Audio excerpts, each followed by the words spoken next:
जैसा कि हम पढ़ते भी हैं, देखते हैं कि परमेश्वर के लोगों पर अनेकों चिंताएं आई। सबसे पहले हम देखते हैं जब मूसा इस्राएलियों को मिस्र देश से लेके आ रहा था और उस समय रास्ते में लाल समुद्र उनकी रुकावट बन गया। पीछे फिरौन की सेना उनका पीछा करते हुए भाग रही थी और इस्राएली लोग कुड़कुड़ाने लगे और मूसा से कहने लगे, तू हमें मारने के लिए जंगल में क्यों लेके आ गया?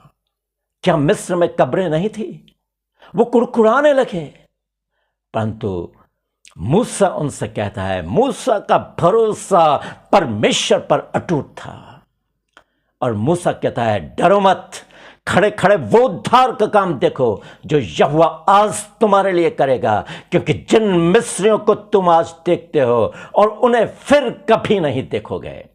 और परमेश्वर की आज्ञा के द्वारा उसने अपनी लाठी लाल समुद्र पर बढ़ाई और लाल समुद्र बीच से दो भाग हो गया और इस्राएली लोग आनंदित और खुशी से उसके पार चले गए। और जब मिस्रियों ने ऐसा करने की कोशिश करी, वे डूब मरे और लाल समुद्र ज्यों का त्यों हो गया।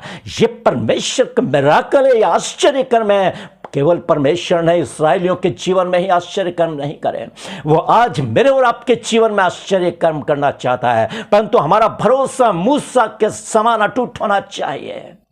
हमें अपनी चिंताओं और डर के अंदर परमेश्वर के प्रति कुड़कुड़ाने की आवश्यकता नहीं है, परंतु चिंताएं और डर जब हमारे जीवन में आता है, हमारा भरोसा परमेश्वर पर अटूट हो जाना चाहिए। तभी हम चिंताओं से पार हो जाएंगे। नहीं तो ये चिंताएं आपको जीते जी तबाह कर डालेगी, क्योंकि शैतान का ये घातक और खतरनाक और बहुत ही भयंकर हथियार है, जो दिखाई तो नहीं देता पर और जो हमको ऐसा नहीं लगता कि शैतान हमको गिरा रहा है, परंतु शैतान इनडायरेक्टली इन हथियारों के द्वारा आज हमारे जीवन को और विश्वासी के आत्मिक जीवन को बर्बाद करने पर तुला हुआ है।